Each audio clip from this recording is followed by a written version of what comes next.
Hey everyone, we're on episode 24. I can't believe it. But this week we're going to be talking about everything you need to know about plumbing fixtures for your dream home. So I took your advice. You guys told me some additional kinds of content that you want to have in the group. And I'm going to do an interview today with the wonderful Ranna from RSSA Home Improvement. Ranna and I met about 3 years ago when I was looking for a new plumbing fixture rep. Somehow our paths crossed and we've been working together since then. But she's with me for a very specific reason. She is literally one of the best plumbing reps that I've ever worked with. And I don't say that lightly because I've had the experience of working with some of the best of the best. And before I turn it over to her, I just want to give you some perspective on why this whole subject of plumbing is so important. And it's because plumbing is really complicated. You're going to deal with it twice on your job. It happens in two phases. Like I said, you've got rough plumbing, and that's when you're designing all the systems. You've got to put in the piping and the infrastructure so you can get the water into your home and get all the yucky stuff out. And you can't just wing it. So there's a system that needs to be specifically designed and calced for your home. And then phase two is the finished plumbing. And that's where we're coming in and we're just putting in all the pretty stuff. So Rana deals with both sides of it. Her company has a lot of other things as well, but we're going to be talking today about plumbing. So, and I know for you, there are just so many decisions that you need to make. It can get really overwhelming and complicated, even for me as a professional. When I know that we're to the phase where we're going to be dealing with plumbing fixtures, my stomach rumbles a little bit because there's just so much to do. So I feel for you if this is your first time. But hopefully, what Ron and I are going to be talking about today is going to make it so much easier for you so you can actually enjoy the process and then move into a home that's, has great form, function, and flow in the right direction. So I want you to really benefit from this one inside tip. You need the support of a really good rep on your plumbing team. And that's why I brought Rana in. So you have some way to, you have some kind of measuring stick for what makes a good rep. And right now, it's so tempting to get sucked into all the low prices that you see on places like Amazon and Wayfair and to just shop it a little here and a little there and a little there. But you've got to think about the logistics for your plumbing because you're going to be receiving boxes and boxes and boxes of plumbing supplies and fixtures like toilets and tubs and sinks and all of those parts and pieces. And I just ask you this, who's going to receive all that and do all that inventory management? So Rana and I will spend a little bit of time talking about that. But the bottom line is you need a good rep on your project. And I am going to introduce her because she's got a great story. And I wanted to go through this with her so you can get her inside perspective. So Rana, welcome. Hello, Kim. How are you? I'm doing great. Thank you so much for doing this. And Yeah. I love the story of your company. So I was hoping you could just do a quick introduction and give us a little bit of the background. You got it. So my mother and father started this business in 1979. That was really when the industry was starting. So they, built it up from the ground up. They had 5 children. All of us have worked in the business at one point or another, but myself and one of my oldest brothers, Ali, now run and own the business. I've been doing this full time for almost 20 years now. So I started, coming after work and I would seal all the packages and, you know, set the alarm at the end of the day and would follow my parents around the showroom. And then probably when I was about 12, I started running home shows. There was an 8-day home show in August. That was the bane of my existence as a kid. I was selling flooring and dishwashers, and I just laugh about it now. But just after it, just being around it for so long, one day I started having the answers, and it just kind of grew from there. Yeah. Well, it definitely shows because every time I talk to you, you've got all the right answers and you can help me figure out problems. And there are always problems on the job. Just real quick, I want everyone to know that people, if you're in Southern California, you are lucky. I'm in Los Angeles and I work with Ranna on most of our projects. She's in Orange County. Our two geographies are very close to each other. But if you're in those areas, you're in luck. Ranna, could you just, how far can you go with, Well, so I without, mean, I just did a we don't we are a retail showroom. We've got a 25,000 square foot showroom here in Anaheim, California, but we do jobs all over the place. So we have a lot of clients in Los Angeles. I just did a job in Nevada City. Um, yeah, okay, so you're not, and you're helping us with a couple jobs that we're doing in Utah. So uh, I just wanted to make sure I'm giving people the right information. So you're available outside this immediate geography. we are. Yeah, and the logistics of the shipping, there's the multiple conversations that happen around it. A lot of people. I've done things out of like containers going to where we deliver to the container ship and it goes, ships to Hawaii. So Okay. obviously, depending on the location, there'll be, specific conversations around it. Okay. Well, that's good news for everybody watching this. So Ron and I had a chance to talk offline before we did this interview, and we both thought it was just really, really important to come at this kind of from the customer's perspective and both speak to our experiences on what we're seeing, what the challenges are when you're doing plumbing, what some of the greatest products are and services and things like that that you need to be aware of. So we've narrowed it down to 5 topics for this interview. So we've got number 1 is just the timely selection, planning, and purchasing of the actual materials. You just don't want to get behind the 8 ball on this when it comes to selecting your fixtures and making sure everything is at the job. Then the second thing is what we're calling the trend to expose the floor. And it's this whole concept of getting everything up off the floor. It's not necessarily brand new. I've been doing it on jobs for about 2 decades now, but I swear, Rana, I'm going to get your opinion on this, but like in the last 5 years, everybody is going towards this trend. So it's something I'm really happy about. Then we've got our third perspective is aging in place. We want to talk about what's happening as more and more people are deciding to stay in their homes or have an elderly parent move in with them. And then there's a section on our favorite things. So we're just going to go through some of our favorite things for kitchen and bath. And we share a lot of the same opinions based on our experiences. And hopefully we're going to introduce you to some products that you maybe have never heard of. So let's go ahead and get started with the first topic. Rana, I thought it was interesting when we were talking that you said one of the biggest frustrations that you're experiencing with clients is the whole timing on selection of fixtures. So can you share what's going on when people come into the showroom to talk to you? I would say, what I see on a weekly basis is people really coming in and they need the rough and the plumbing valves behind the wall and they need it yesterday. And this is Yeah. typically due to a lack of communication that's happening between either the home builder, the contractor, and the homeowner. So Yeah, I they, even did that to you last week. yeah, where there's a project happening and there's plenty of time to have this, but the homeowner doesn't know what their role is in the building process. So rough valves are unfinished items, typically readily available, but their counterpart, which is the finished trim, that can take anywhere up to 12 weeks to come in, and it really does.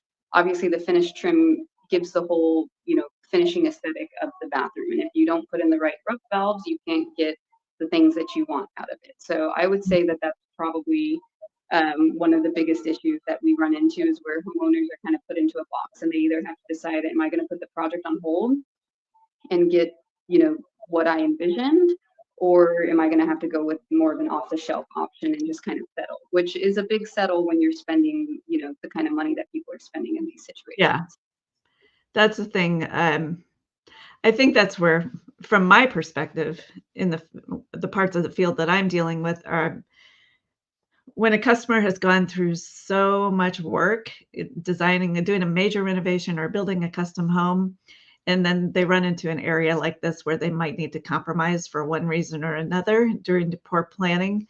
It's really disappointing. So Yeah. yeah, there was one thing that I didn't ask you. Oh, Go I'm ahead. sorry. No, you go Well, ahead. it's always it can be done, but there's a cost involved. And what I always tell people is, look, at if you guys really plan it, educate yourself, come into a showroom like ours, have these conversations, choose everything ahead of time, you're saving on the reworks. You know, you can always get anything done. It's just a matter of, okay, what are we going to have to rip out? How much is it going to cost? So Right. if you can avoid that, you know, that's going to be obviously in everybody's benefit. And I'm finding, just to build on that, because we are talking about timing, I'm finding that for people in my group where we talk about, the right order of doing things, that this would actually start to happen in the design development stage, which is the third stage of our process. And, you want to be working with your architect, your interior designer, and your builder at that point in time so that everything you're doing is worked into that system design. And so they've got the right valve spec, they've got the flow calculations done. This is Ron and I share our sob stories about how California used to be, where we could put in all kinds of body sprays and make the beautiful spa shower. But with all the flow restrictions in California, they've really cramped down on that. But you do have some calculation of like gallons per minute and water flow. So can you help our viewers understand how to prepare for that? Yeah, so again, being in California, a water restrictive state, most of our clientele is looking at, you know, a maximum of maybe 2 shower heads, a rain head, shower head, and maybe some body spraying running at the same time. But a standard drain, 2 inches, is going to have a rough gallon per minute capacity of about 9 gallons per minute. And if you're Okay. talking about, and you know, California is a nation state, you know, so a lot of things, even though these manufacturers sell to the rest of the US, they're regulated at California standards. So you start seeing 1.8 gallon per minute maximum GPM, maybe 2 gallons per minute maximum GPM. And if you're running 2, 4, 6, you know, 3 items at 6 gallons per minute, you can fit within the standard drain. If you are Okay. going to be over that, you definitely need to look into a larger drain and then start having those deeper conversations that you mentioned, Kim, with the Yeah. architect and you know, the plumbers to get you know, if you need to go an inch larger, that's not easy. You know, things need Right. to be removed and repiped, and that means going into areas that you were not necessarily going into before. So Yeah. it does make the job a lot larger. Yeah, it's a lot of extra planning. And, it's just a lot of, even I'm thinking about things like framing, like you really need to have your system design for your plumbing finished before the framing stage because you do not want your framer to be putting a joist where Mhm. your toilet receptacle and your shower drains are supposed to be. It happens all the time. I mean, you just can't believe how frequent that is. But if you're not working completely together in designing these systems, you'll run into problems like that. And then you're tearing things out, and it's very frustrating because you're stopping and starting. But the other example of where plumbers get really frustrated is if they don't know those exact valve locations or if stuff doesn't show up on time and they've got to stop and start and stop and start. So how are how does that show up in your world? Yeah, so I mean, what we typically, the first question I'm asking everybody who walks into the showroom is, you know, are you working with a contractor? Have you started demo? Do Oops. you have a demo date scheduled? And so we want to work within the consumer's timeline of the project. So if they need product within a certain time frame, we are only going to show them product that we can get within that time frame. Okay. We provide, once the items have been finalized, we have an order together. We provide them with all of the specifications that they would need. Rough valves are pretty standard. You know, you got hot and cold going in, and then you've got your outlines. But what we do is we actually do a layout. So if they don't have, I mean, I have a notebook filled of drawings that I've done for people and made copies of where if they don't have the plans out, then we're literally drawing the bathroom out and showing them, okay, if you're going to have a bench over here, you need to have a water source next to the bench. No one's going to sit on a bench wet, undressed, and cold. That's very uncomfortable. You won't get use out of the bench. And so we always recommend putting like a hand shower. And you don't want to put the hand shower, I'm sure you've ran into this, on a Yeah. back wall. You want it on a return wall because that's got a 5-foot hose that's got a loop, and you don't want Uh-huh. it just sitting on the bench. So for aesthetic reasons, you want to have certain placements. The line of sight, telling them all of the rough plumbing. We cannot stress this enough to the homeowners. Once the rough plumbing is set and the tile is done, where things are is where things are, unless they are going to rip everything out. So it's very important that the homeowner is part of this process and is comfortable, with setting the things where they are. So one of the big suggestions I always make is the line of sight. When you walk into the bathroom, you don't want a handle here and then a hand shower here and something else over here. You want everything in an even line of sight. So your shower valves, the center of the handle, lining up with the center of the water supply for the hand shower. And then Mhm. if you're going to mount it on a hook, also being right in line with that. So, Yeah. another big conversation, and I can't tell you, I was just in Palm Springs and I was so frustrated with the shower because I had to get wet with cold water to turn the shower on. So a big conversation we always have is how deep is the shower? What wall do Mhm. you plan to have your on and off valves on? Nobody Yeah. wants to open a door, have to walk into a shower, turn it on, and then dodge water. You want to normally be able to open it, turn it on, and not have any waterway coming your way. So, Mhm. and that all has to do with placement. It doesn't have to necessarily do with what you're choosing. It has to do with where you're putting the things.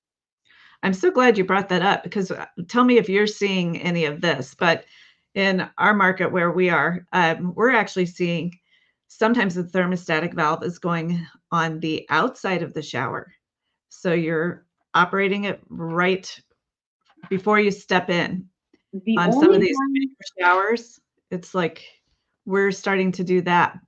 That's interesting. So I'm somebody who adjusts my water temperature while I shower. Like right before I get Mhm. out, I'll normally turn it up really hot.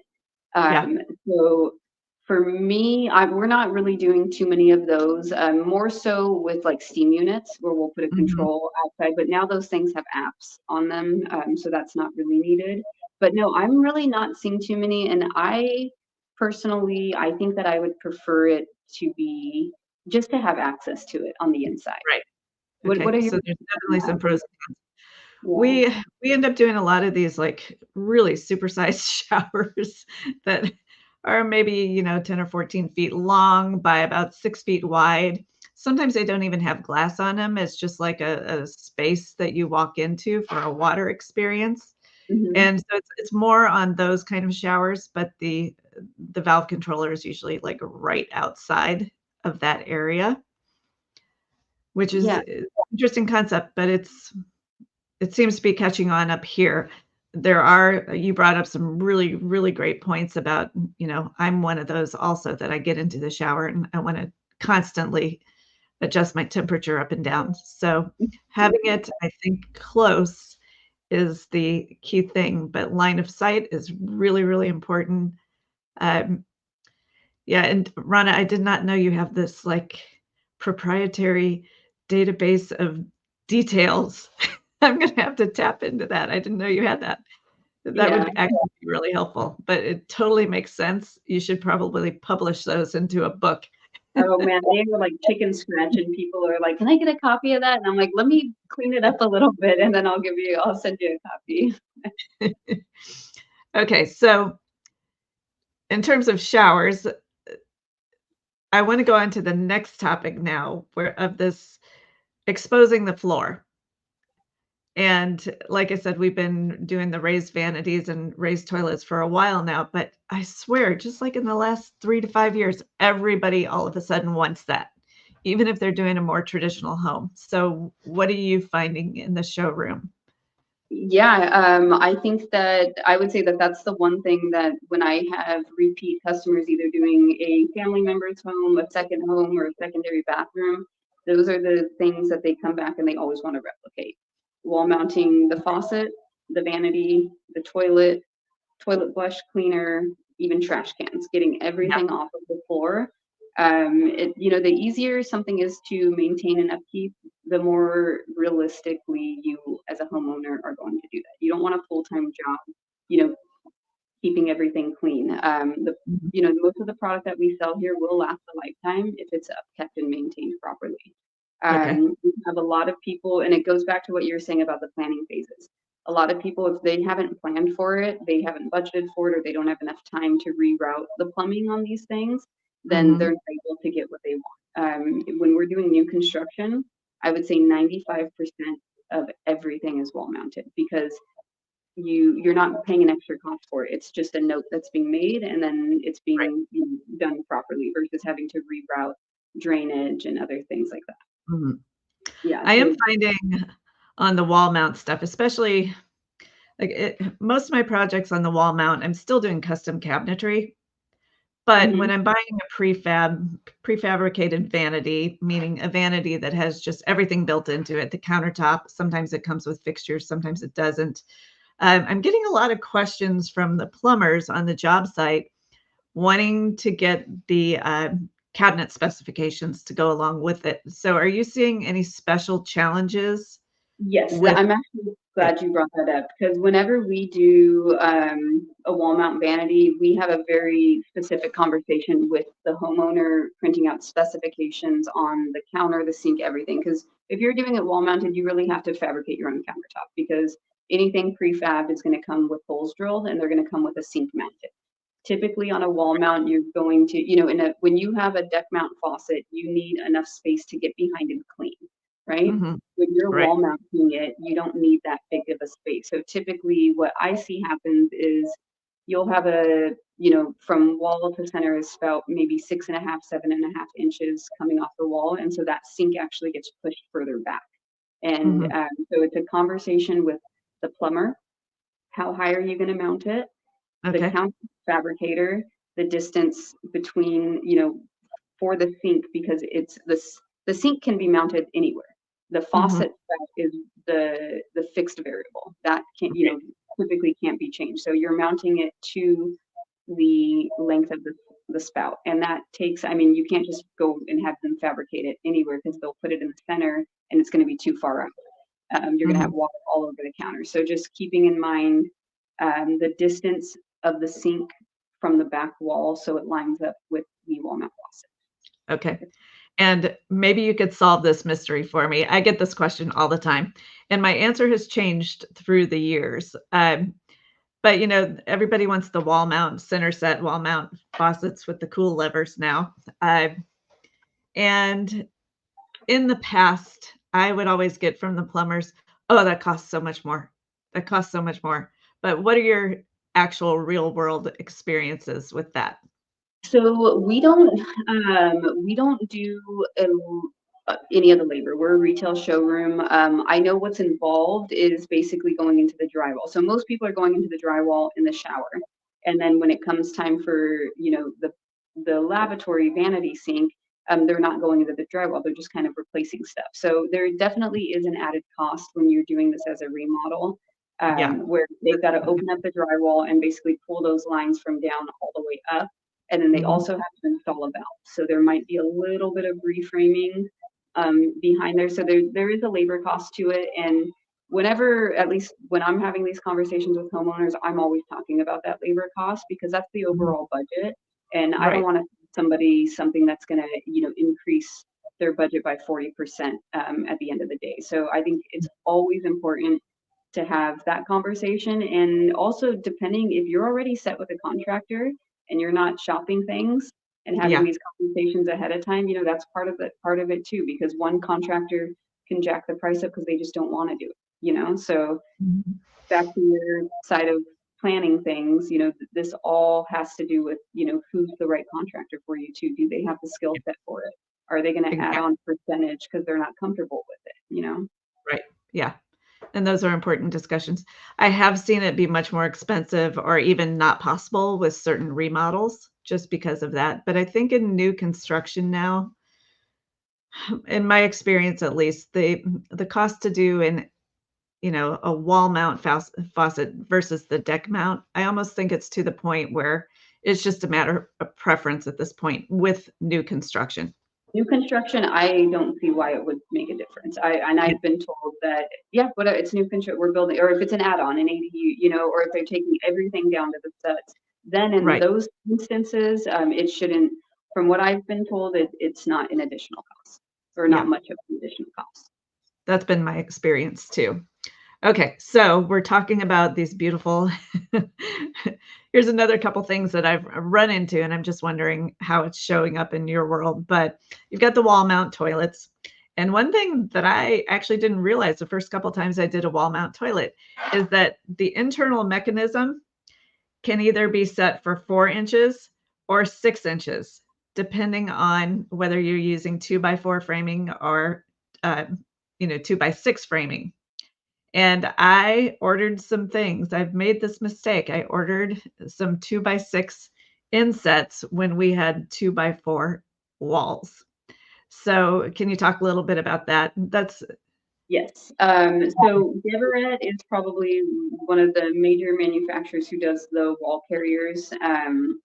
They've been doing it for over 50 years. They're in more than 1 million homes, made in Europe, and they've recently come out with a 2x6.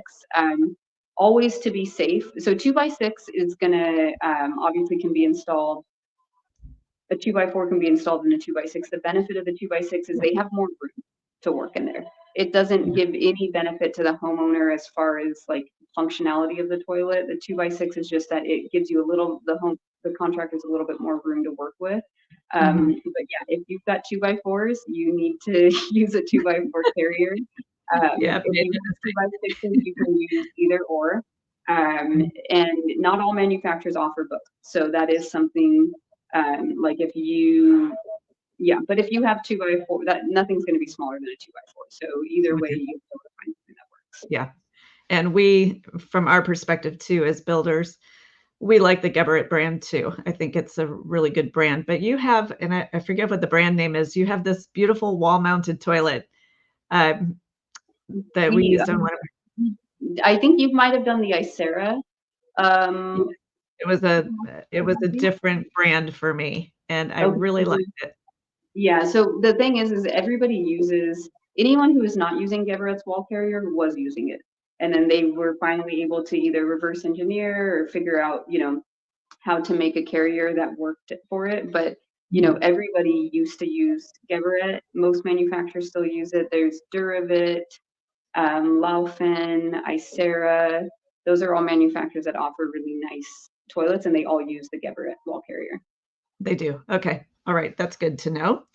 All right. So we were talking about getting everything off the floor, but that leads into the topic of linear drains Hmm. because everybody wants them right now.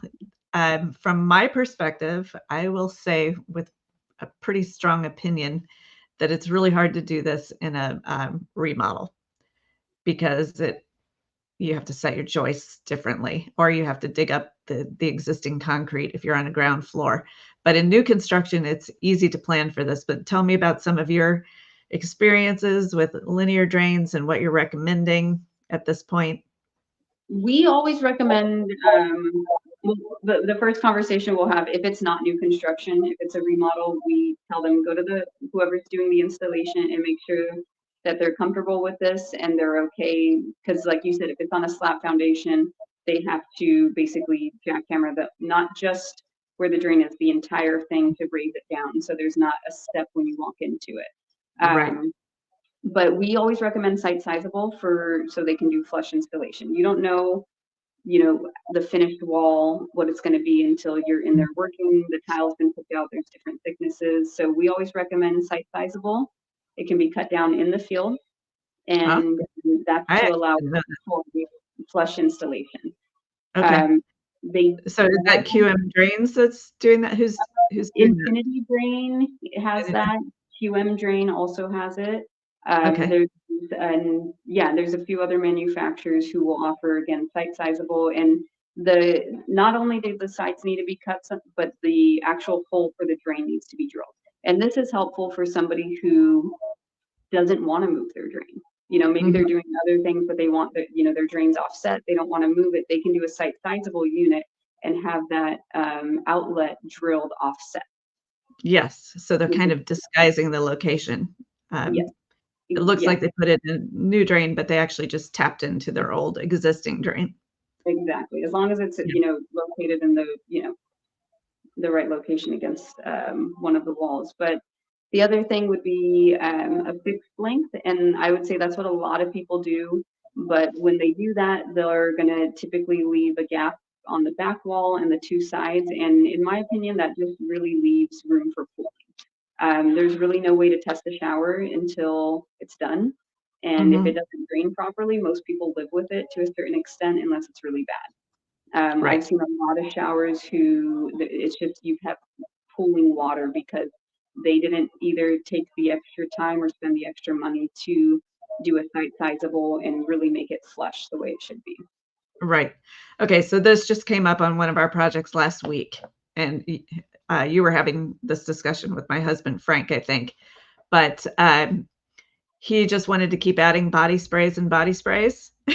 And so we needed to go and I think he added another shower head in, like, while he was on site doing the work. So we needed to, actually upsize our drains to 3-inch drains instead of 2. You remember that conversation?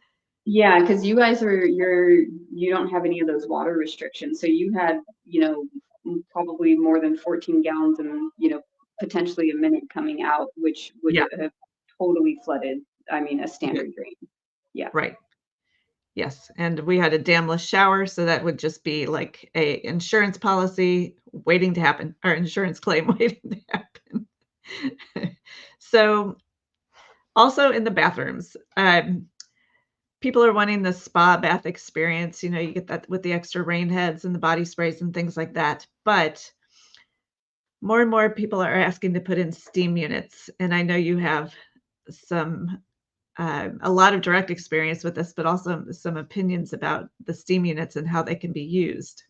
Yeah, definitely. We were talking about like the aging in place, and I was saying how I I can't even remember them. I used to sell walk-in tubs probably once a month, once every other month, and I think the last one I sold was the one we had on display, where we were finally like, we got to get rid of this thing. It's taking up so much space. Really? Nobody is asking for them anymore. That And is what so shocking to me. Well, because you got to think about it. I Most mean, how uncomfortable is it to have to sit and while because in order to get out, the tub has to completely drain because yes. it's a walk-in. You have a door that you're exiting, so it's not a very comfortable experience. At least letting it drain. And then when you have the steam unit, you can make a really beautiful larger shower. You can incorporate either a permanent or a freestanding bench, and then Mhm. you can take a 15 or 20-minute steam and get the same kind of relaxing experience. It opens up the blood vessels. It's actually really good for your health. And then you Mhm. can, do all of your showering needs. You've got a lot more space in there. You also can have room for somebody else if they need to help you bathe. Yeah. So we are definitely seeing the more planning in with steam units than walk-in tubs, definitely these days for the elderly. Yeah, Yes. it when you talk about it, it completely makes sense, but it just had not crossed my mind at all, I have to be honest. And, we've always just put the steam units in it for purely the spa steam experience, not for the aging in place. We end up using Mr. Steam, but I know there's other brands that you like as well, so Mr. Steam is wonderful. They are definitely a great partner of ours, very reliable inside and outside sales team for them. There's another manufacturer, FEGV. They are out of Italy, but the residential steam units are stocked.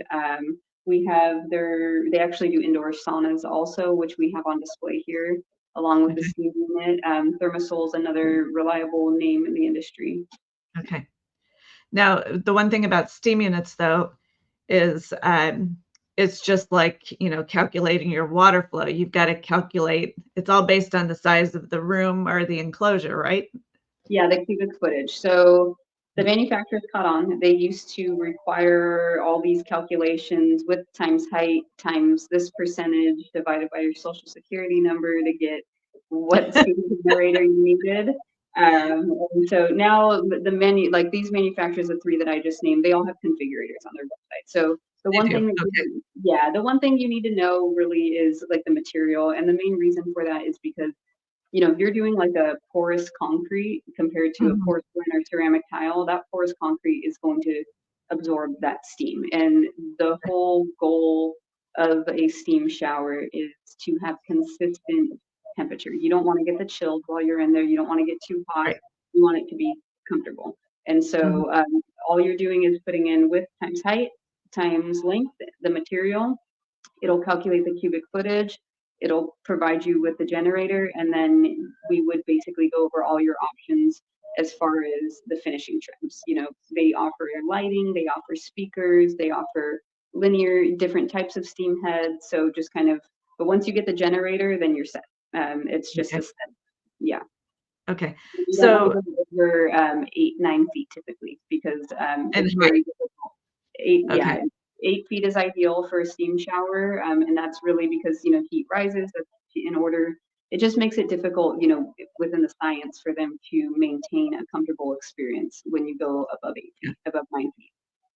I'm so glad you brought that up. You brought up 2 things that I, would like to elaborate on a little bit. First was the material, so let's come back to that. But the second was the height, because I do see this happening a lot in our projects up here, and it's just clicking in my head as to why that's happening. But you've got these huge master showers, and usually the ceilings are raised in these master bath and bedroom spaces. And yeah, you're right. We're not putting a lot of steam units in those. Now I see why. But when they're doing that, they're having a secondary, most of them will have a spa or salon or gym built into the house, and they've Hmm. got a separate dry sauna and wet sauna. And now that I'm thinking about it, those are usually very low, the low Yeah, ceiling. the FEGV display that I have over here, it's a dry sauna. There's a wet Mhm. shower, and then the steam room, and it's actually one model number, all three pieces Really? together. It's really unique, especially for those areas that you're talking about that have the gym and the separate areas for them. Even Uh-huh. just having without the separate wet shower, they have the two units, the dry and then the steam, and they've been doing really really well for us in those types of Okay. things. I actually want to see that. If you can send that to me. I Oh, haven't seen that. I'll walk you over there right now. Yeah, I don't wanna lose connection, but, Yeah, no, I I'll do send it want to you you. to send me that. Maybe we can do a little follow-up on that one. But then going back to the materials also, so many of the homes that I work on will do, like, this travertine. Sometimes I even want it with the open, you can do a honed travertine that's been Mhm. filled in, or you can do the open travertine. But they're doing a lot of natural materials this in the shower areas. So you brought up a really good point that that's a huge consideration. Yeah. So you're thinking that like a non-porous tile or a non-porous like Well, no, porcelain they slab, that is going to work better.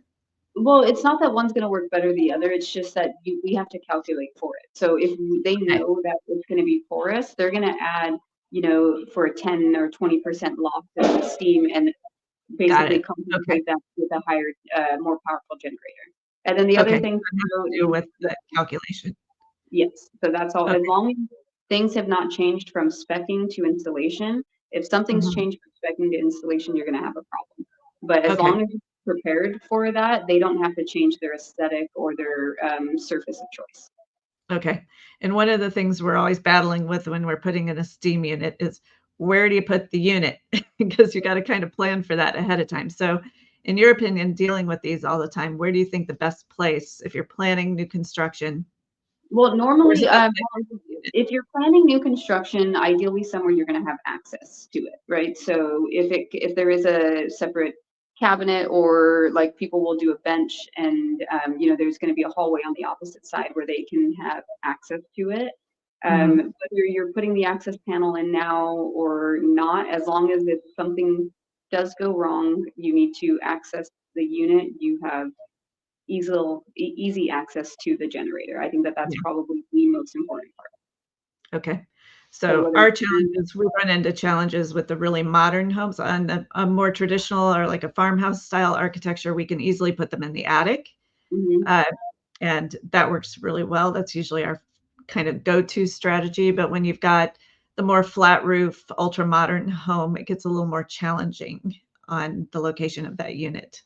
Yeah, so under benches, like people will put them under the benches in the shower, and then again, if that bench is going, it's not backing up to another tiled shower, and they've got drywall back there that they can access it if they need Mhm. to. That's always helpful. Okay, and then another thing that we run into is just a lot of times when people are trying to do a massive remodel, and especially in California, all this new technology ends up meaning that their electric panel is either needs to be completely replaced and upgraded. So can you talk a little bit about the voltage requirements and So what happens typically with for that? residential, you're going to have a 208 or a 240 volt, Mhm. and there's typically going to be a dedicated switch required, maybe a 20 amp breaker switch required, and Okay. we really I mean, a lot of the stuff we do is remodels, and we don't have issues as long as we provide them with the information up front. Would they go, okay, yeah, I've got I know, somebody, either the husband or the wife knows, yeah, we've got an extra switch, that won't be a problem, or you know what, they did tell us we were going to have to update the panel, and that might cost $1,500 to $3,000, but Mhm. it typically does not get in the way of anyone putting one in. Okay. All right. And so no plumbing discussion would be complete when we're talking about bathrooms without talking a little bit about the beautiful fixtures. So um, I would love it if you could just give me like your favorite top of the line product, your favorite all over value bang for the buck, like, and then your favorite lower tier, less expensive product. I would say high end, probably Jesse coming out Me of too. Italy. Yeah. We've got the brother, or I'm sorry, father son duo. They opened about 30 years ago, and their warehouse actually is in Anaheim. So the rough valves are typically readily available. We can grab those pretty quick for a job, which is really helpful. And Mhm. then the finished trims, though, those are going to be about 6 to 8 weeks roughly. Mhm. But And Jesse they for have top. beautiful finishes. Beautiful. Just, Beautiful. I mean, award-winning designs, really, really great stuff. Your mid-tier, I would probably say Graph and Filrich, Newport Brass, Graph, Filrich. Those brands, they have really beautiful designs, but they're going to definitely be in a lower price point and not so. I mean, Jesse just has some that design that you can't get anywhere else. Yeah. I have people who bring stuff off the internet, and it's European companies and things like that, and you got to do Jesse. Um, Mhm. then so Phil Rich, Newport Brass, Graph, I would say more like your mid tier, and then like a very budget line that's a good quality is manufacturer Huntington Brass. Most people probably haven't heard of them. I haven't heard of them. Yeah, I keep some of their stuff in stock. I keep some of their valves in stock. They're local. The product's not made here, but you can get I want to say you can get a thermostatic rain head with a handheld and polished chrome with the valves and everything for under $600, or right Wow. around $600. Yeah. Okay. So, yeah, that's definitely a price point. Now they're not going to have, A through Z or everything. It's going to, what's available is what's available, but it's a good Right. quality. Okay. Now I wanna go back to the mid-tier Yeah. because you and I think, both feel the same way about Phil Rich, and I think it's a really little known fact that is so beneficial with that product line, and it's, when you're looking at plumbing fixtures, the finish very often will drive the price, like chrome is much less than gunmetal. Um, the thing I love about Phil Rich is that all their finishes are the same price. It really doesn't matter, and they do have a pretty extensive line of beautiful finishes. So, I don't know of any other plumbing line that does that. Do you? No, the only one that is going to be higher price point is going to be their gold. The not the The brass, actual gold. but the actual gold. Because Yeah. when people don't realize this in the industry, when they say someone comes in and they say they want gold, they think it's silly when I'm specifying sometimes the finishes because they'll use a 24 karat gold. Uh-huh. So Craft gold, Phil Rich's gold, Newport Mhm. Brass's gold, they use a 24 karat. So the gold will be in a higher price point. But no, I don't know I cannot think of any other manufacturer other than like your hardware lines like MTech, that does cabinet hardware where every, chrome is the same price as satin brass and it's the same Right. price as black. Like Graph and Newport Brass, they are going to have multiple tiers of pricing and the finish will determine that. Okay. All right. And then before we leave the bathrooms, just give me your opinion on like what are you selling more of, the freestanding tubs, or are you still selling the, in mount with a Freestanding, definitely. Anyone who's looking for a jetted spa experience, you're going to want to go with the built-in tub because that's Mhm. where those are the reputable manufacturers. That's going to really be to do it the right way. But everyone's ripping out the bigger tubs, putting in a smaller footprint soaker, and then enlarging the showers, allowing for like steam units and things like we had already talked about. But definitely freestanding is 90% of what we're selling. Okay. All right. And then I want to ask you one thing. We've covered the bathrooms, but we're at an hour, and I promised you it wasn't going to take that long. So I did want to talk about kitchens, but we could do that in a separate episode if you want to, because we could give it a little more attention. It's up to you Um, either way. I think if you wanted to give it a little bit more attention, we could definitely do a second episode. I would leave that to you. I probably would have to cut it a little short. So I'll leave that to you.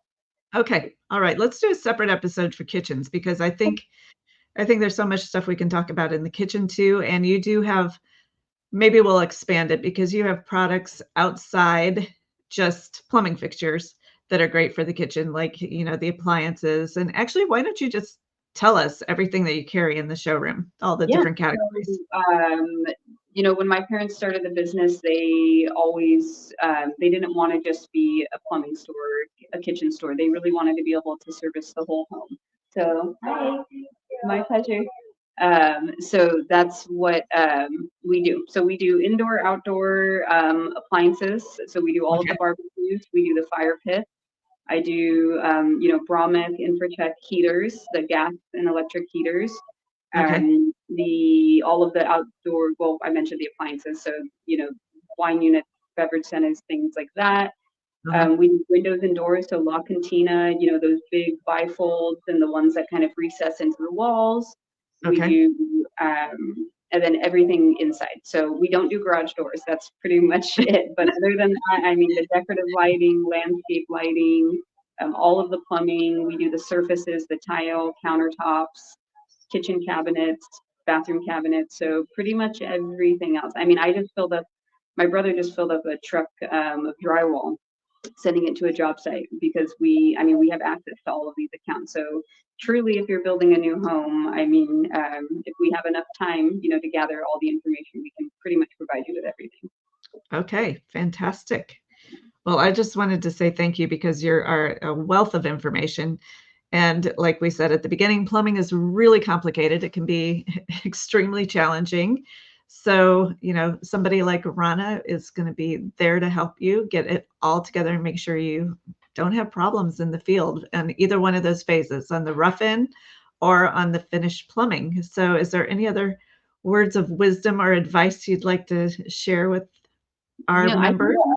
I think you've said it. I think just it really you've mentioned multiple, points of planning the phases of everything. I think it's very Mhm. important for people to have a budget together because, these things, they cost money. If you do the legwork ahead of time, come into a showroom like us, we'll run you through 1 to 4 different designs. We always start here at your dream and then kind of work it down. And then, you're building a house, you got multiple things going, put your number one up top. And then you're going to have an stronger opinion on one thing than Mhm. other things, right? So we don't need to, a lot of times people just want to bring that, try to bring the budget down. But it's like, if you actually look at the overall scope of everything, a lot of times you can get what you want within the budget. So I wouldn't limit yourself when you're looking or get, sticker shock. That's fantastic. So thank you very much. I totally appreciate your time.